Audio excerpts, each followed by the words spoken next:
नमस्कार, जी न्यूज देख रहे हैं आप। मैं हूं अदिति अवस्थी। देश में कोरोना से जंग के बीच दिल्ली के तबलीगी जमात से निकले लोगों ने चिंता बढ़ा दी है। लगातार मॉनिटरिंग की जा रही है। 14 राज्यों तक संक्रमण फैल चुका है, लेकिन इसका सही और पूरा आंकड़ा पता करना अपने आप में एक चुनौती है। अब तक 647 लोगों में संक्रमण की पुष्टि हुई है। भारत में कोरोना संक्रमित मरीजों की तादाद कल ही 2000 को पार कर गई थी।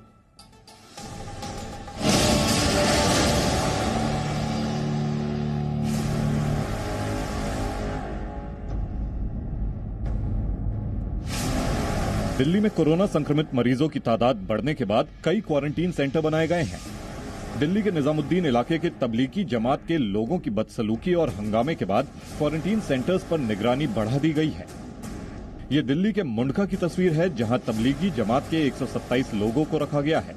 दिल्ली के तुगलकाबाद में रेलवे प्रोटेक्शन फोर्स की इमारत को क्वारंटीन सेंटर में बदला गया है। निजामुद्दीन से निकालने के बाद मरकज के कई लोगों को तुगलकाबाद में रेलवे के इस क्वारंटाइन सेंटर में लाया गया। ये रेलवे का सुरक्षा बल का बैरक है, जिसको क्वारंटाइन सेंटर में तब्दील किया गया है। आप देखिए, ये जो सामने दिखाई पड़ रहा है, ये 70 बेड का क्वारंटाइन सेंटर है। इसके साथ में एक और क्वारंटाइन सेंटर है जो कि 97 बेड का है। तो कुल मिलाकर 167 लोगों को यहाँ पर रखा गया है। तबलीगी जमात के लोगों ने बाहर सड़कों पर जानबूझकर थूका, तो वहीं सेंटर के अंदर भी उन्होंने नर्स और कर्मचारियों से बदसलूकी की। गाजियाबाद के सरकारी अस्पताल एमएमजी में मामला आया है, जहां पर 6 जो लोग जमाती थे जो कि निजामुद्दीन के तबलीगी जमात से आए थे, उनको यहां पर आइसोलेशन वार्ड में रखा गया था। वो यहां पर जो महिला नर्स इनकी देखभाल कर रही थी, उनके साथ बदतमीजी कर रहे थे, अश्लील गाने चला रहे थे और बिना कपड़ों के घूम रहे थे। 31 तारीख की रात को, यानी कि 31 मार्च की रात को उनको पुलिस ट्रैक करके लेकर के आई थी।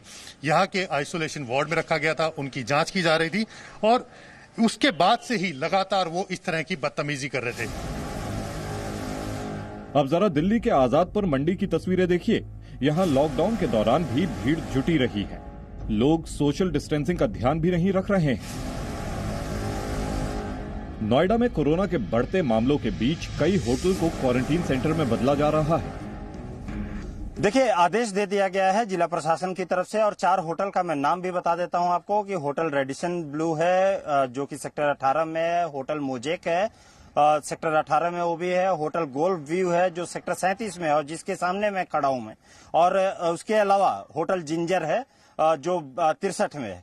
तो ये चारों होटल को लिया गया है और इसकी प्रक्रिया मैं बता दे रहा हूं, इसलिए भी लिया गया है कि ये जो डॉक्टर्स हैं जो आइसोलेशन में काम कर रहे हैं, जो आइसोलेशन वार्ड्स में काम कर रहे हैं, जो कोविड के पेशेंट्स को उपचार कर रहे हैं, उनको भी यहाँ पर रखा जाएगा। उनकी भी किसी तरीके की कोई दिक्कत न हो, उसके लिए फिलहाल इन लोगों को भी इन जगहों पर रखा जाएगा।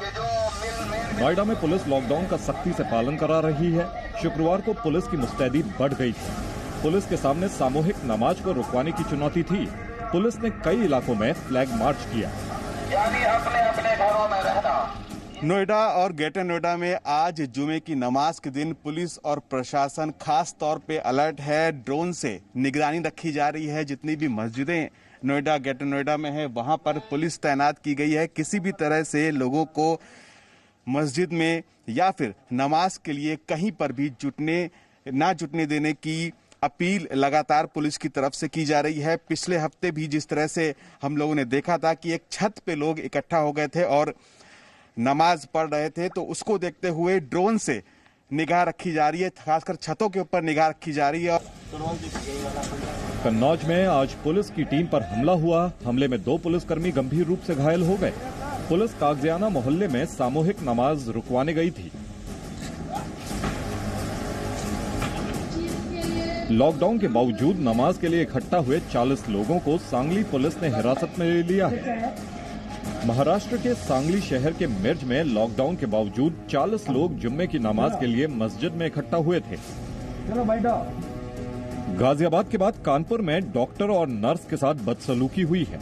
बदसलूकी करने वाले तबलीगी जमात से जुड़े हैं। कोरोना टेस्ट के लिए कई लोगों को कानपुर के गणेश शंकर विद्यार्थी मेडिकल कॉलेज में लाया गया था। लखनऊ का सदर बाजार इलाका पूरी तरीके से सील किया गया है। यहाँ किसी के भी आने जाने पर पूरी तरह से रोक है। दिल्ली के तबलीगी जमात में शामिल हुए लोग सदर बाजार की मस्जिद में रुके थे, जिसके बाद कोरोना के संक्रमण की आशंका के चलते पूरे इलाके को सील कर दिया गया है। लाउड स्पीकर से लोगों को घर में ही रहने की हिदायत दी जा रही है। ब्यूरो रिपोर्ट, जी मीडिया। तो लखनऊ के सदर बाजार की तरह ही इंदौर में 3 दिनों तक कंप्लीट लॉकडाउन रहा है। अब वहां सीआरपीएफ और आरपीएफ को भी तैनात किया गया है। मुंबई के कई इलाके भी सील कर दिए गए हैं। रिपोर्ट देखिए इन दोनों शहरों में।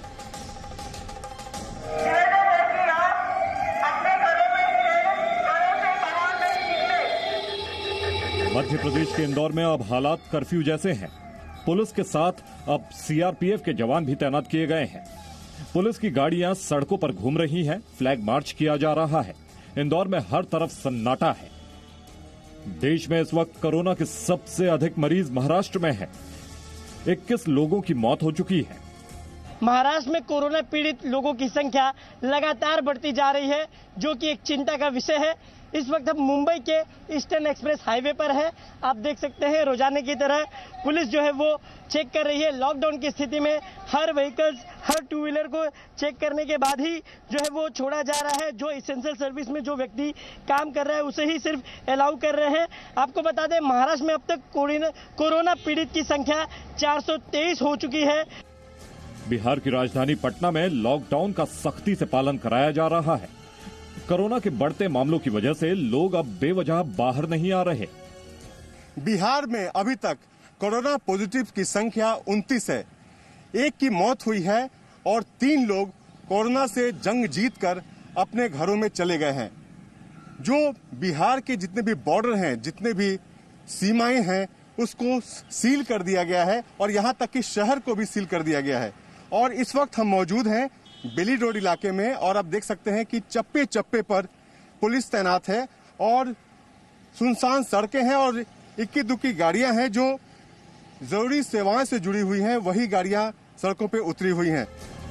कोलकाता में कोरोना वायरस को लेकर लोगों में कंफ्यूजन की स्थिति है। यहां सरकार की तरफ से 2 तरह का आंकड़ा बताया गया है।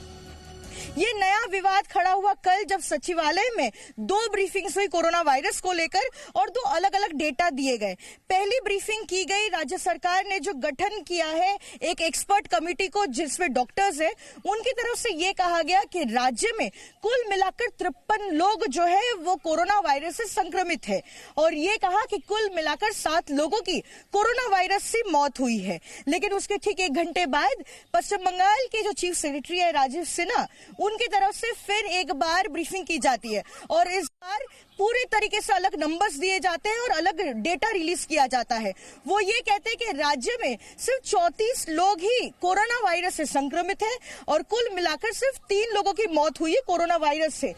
जम्मू कश्मीर में कोरोना को लेकर लोगों में जागरूकता काफी बढ़ गई है। श्रीनगर में किसी भी मस्जिद या दरगाह में लोग जुम्मे की नमाज के लिए नहीं पहुंचे। आज कश्मीर घाटी में जुम्मा के रोज कोरोना वायरस को फैलने से रोकने के लिए किसी भी मस्जिद में, चाहे वो छोटी मस्जिद हो या बड़ी मस्जिद हो, नमाज अदा नहीं की गई। दरअसल मुस्लिम उलमाओं और कश्मीर की एडमिनिस्ट्रेशन ने मिलकर ये फैसला लिया है कि जुम्मा के रोज किसी भी मस्जिद में इज्तिमा नहीं होगा। हालांकि अजान हर मस्जिद में जरूर हुई, लेकिन लोग जमा नहीं हुए और जुम्मा की नमाज को अदा नहीं किया गया। मध्य प्रदेश में आने वाले दिनों में कोरोना जांच किट का संकट खत्म होता नजर आ रहा है। भोपाल की एक कंपनी ने कोरोना जांच किट बनाने का दावा किया है। मध्य प्रदेश में जिस तरीके से कोरोना वायरस के इन्फेक्टेड लोगों की संख्या लगातार बढ़ती जा रही है, उससे कहीं न कहीं जांच किट को लेकर संकट मंडरा रहे हैं मध्य प्रदेश में। लेकिन इसी बीच ये खबर आई है कि भोपाल की एक कंपनी के द्वारा जांच किट तैयार करने का दावा किया गया है। उनके द्वारा इसको लेकर बाकायदा लीगल एक्सपर्ट्स के द्वारा, यानी जो भारत सरकार की एजेंसी है, उसको ये जांच किट भेजी गई थी। वहां से इस जांच किट को कोरोना नेगेटिव और पॉजिटिव दोनों तरह के मरीजों पर जांच कर ली गई है और उसके बाद इनको अब उस जांच किट बनाने की अनुमति मिल गई है। कंपनी प्रबंधन का दावा है कि वो एक दिन में 10,000 किट तैयार कर सकते हैं और इस लिहाज से अगर देखें तो मध्य प्रदेश में 3 लाख नई किट हर महीने तैयार होंगी। बीकानेर में 2 कोरोना संक्रमित मरीज मिलने के बाद इलाके में कर्फ्यू लागू है। पुलिस प्रशासन लाउडस्पीकर पर अनाउंसमेंट कर लोगों को घर में रहने की हिदायत दे रही है। ब्यूरो रिपोर्ट, जी मीडिया। हर हर शहर का हाल करीब करीब एक जैसा है। सड़कें खाली हैं, लोग घर में रह रहे हैं और कोरोना से बचने के लिए सरकार और प्रशासन मुस्तैद है। जिन इलाकों में कोरोना के मरीज मिले हैं वहां लोगों में डर जरूर है, लेकिन कोरोना से बचने का सबसे अच्छा तरीका यही है कि आप घर पर ही रहें। दिल्ली के बाद पूरे देश में कोरोना संक्रमण फैलाने वाले तबलीगी जमात के लोग राजस्थान में मौजूद हैं। यहां 11 लोगों को पुलिस और स्वास्थ्य विभाग की टीम ने बीकानेर के रानीसर बास इलाके से पकड़कर आइसोलेशन में रखा है। इनमें 2 लोगों की पॉजिटिव रिपोर्ट आई है।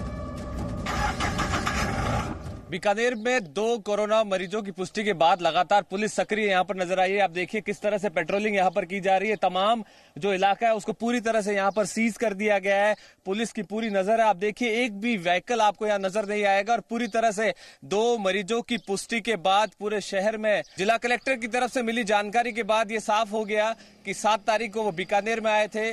3 मस्जिदों में वो लगातार रहे थे, काफी लोगों से संपर्क में रहे और उसके चलते फिलहाल जो है स्वास्थ्य विभाग की टीम पूरी तरह से मुस्तैद हो गई है। आप देखिए किस तरह से पूरे इलाके को यहाँ पर सीज कर दिया गया और एक भी व्यक्ति आपको नजर नहीं आएगा। हालांकि देखिए जिस तरह की जानकारी लगातार मिल रही है कि स्वास्थ्य विभाग की टीम ने यहाँ पूरे इलाके में जो है वो यहाँ पर कर्फ्यू लगाते हुए और स्क्रीनिंग का काम जो है वो तेज कर दिया है।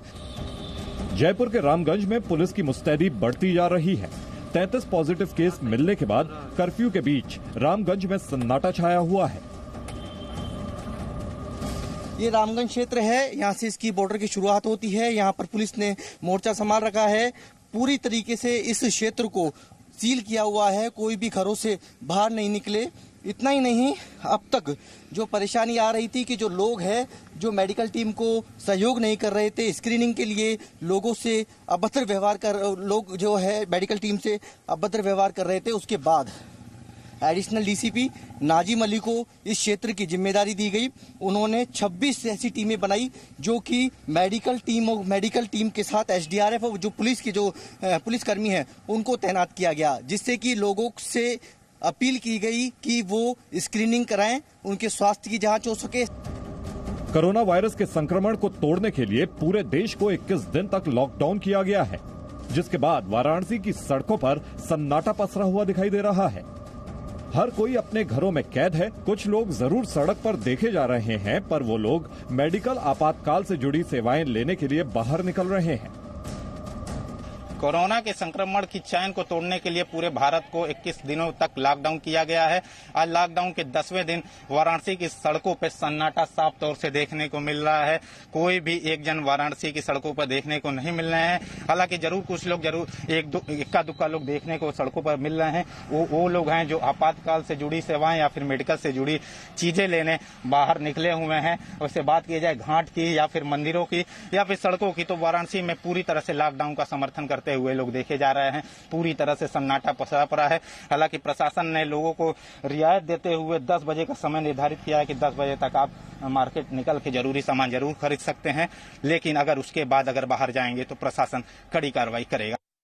यूपी सरकार की सख्ती के बाद तमाम मस्जिदों में आज जुम्मे के दिन सन्नाटा पसरा रहा।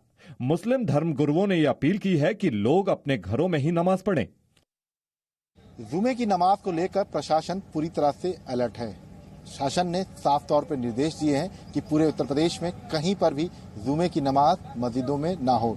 इसके साथ साथ लखनऊ में भी मुस्लिम धर्मगुरुओं ने ये अपील की है। फिलहाल उस अपील का असर देखने को मिल रहा है और राजधानी लखनऊ के तमाम जो नमाज स्थल हैं, चूंकि लखनऊ में जो बड़े नमाज स्थल हैं वो टीले वाली मस्जिद हैं, इसके साथ साथ अगर बात करें तो ईदगाह है और आसिफी मस्जिद है, वहां पर पूरी तरह से अब कोई भी आने की मनाही सबको कर दी गई है और इसके साथ साथ जो मेन गेट है वहां पर ताला लगा दिया गया है। आज मुंबई में भी जुम्मे की नमाज लोगों ने घरों में ही पढ़ी। मुंबई पुलिस में तैनात तौफीक तांबे ने अपने घर में अपने बच्चों के साथ नमाज अदा की। श्रीनगर में आज एक बार फिर 21 मार्च से क्वारंटाइन किए गए छात्रों को उनके घर भेजा गया। 200 से अधिक बच्चे अपने घर की ओर आज कई होटलों से रवाना किए गए। ब्यूरो रिपोर्ट, जी मीडिया।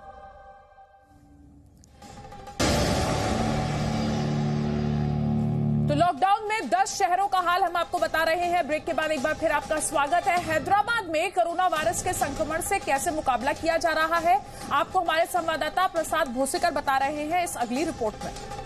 कोरोना वायरस से पहली मौत की घोषणा आंध्र प्रदेश सरकार ने आज की और ये घोषणा भी काफी अजीबोगरीब हालात में की गई है। ये शख्स मार्च 30 तारीख को विजयवाड़ा के अस्पताल में 11 बजे शरीक हुआ था और ठीक 1 घंटे के बाद उसकी मौत हो गई, लेकिन आज तक इस मौत को कोरोना वायरस से हुई मौत नहीं बताया गया। खास बात यह है कि एक दिन बाद इसके स्वैब्स का टेस्ट हुआ और ये पता चला कि ये शख्स पॉजिटिव है। और एक खास बात यह है कि इस शख्स का बेटा निजामुद्दीन गया था और 17 तारीख को ही विजयवाड़ा लौटा था। उसके बाद ये दोनों भी पॉजिटिव पाए गए। तो अभी आंध्र प्रदेश सरकार इस बात की पता करने की कोशिश कर रही है कि कितने लोग इससे अफेक्टेड हो सकते हैं। बताया जा रहा है कि जो मरने वाला है उसका बेटा फ्लाइट में आया था और फ्लाइट में कितने लोग हैं इसका भी पता किया जा रहा है। खास बात यह है कि आंध्र प्रदेश सरकार को ये बात ऐलान करने के लिए इतना देर क्यों लगा, ये इसका जवाब कोई भी नहीं दे रहा है। वहीं दूसरी तरफ राज्य के डीजीपी आज बॉर्डर इलाके में गए क्योंकि काफी सारे लोग अभी भी बॉर्डर इलाके के शादी खानों में या स्कूल में जो तेलंगाना से गए हैं वहां पे रह रहे हैं और उनको 15 दिन का क्वारंटीन लगाया गया है। वहीं तेलंगाना में भी कोविड से हो रहे मौत या फिर जो पॉजिटिव पेशेंट्स हैं उनकी जानकारी भी बराबर नहीं दी जा रही है। दूसरी तरफ ये भी पता चला है कि यहाँ पर हैदराबाद में एक कंपनी है भारत बायोटेक, वो भी कोरोना वायरस को लेकर के एक वैक्सीन तैयार कर रही है। और अब आपको बेंगलुरु लेकर चलते हैं। बेंगलुरु से जी मीडिया संवाददाता जयपाल शर्मा की रिपोर्ट आई है, वो देखिए। कर्नाटक में शुक्रवार को कोविड-19 को लेकर जो आखिरी मेडिकल रिपोर्ट आई उसके मुताबिक कर्नाटका में पॉजिटिव केसों की संख्या 128 आ गई है। इनमें 3 मौतें भी शामिल हैं और साथ में वो 11 मरीज भी शामिल हैं जो अब डिस्चार्ज होकर के घर जा चुके हैं। ताजा मामलों में 13 मामलों का संबंध तबलीगी जमात से है। इस पूरे प्रकरण में सरकार ने अब तक 288 सैंपल कलेक्ट किए हैं, जिनमें से 187 की रिपोर्ट निगेटिव है जबकि 13 पॉजिटिव। 88 मामलों का इंतजार अभी भी है। इस बीच मुख्यमंत्री ने मुस्लिम समुदाय के लीडरों के साथ एक बैठक की और उनसे इस बात का आश्वासन लिया कि वह कोरोना की इस लड़ाई में पूरा साथ देंगे। तबलीगी जमात के 4 और लोगों में कोरोना के लक्षण पाए गए हैं, इसके बारे में भी आपको खबर देंगे। फिलहाल लेते हैं एक छोटा सा ब्रेक, बने रहिए हमारे साथ।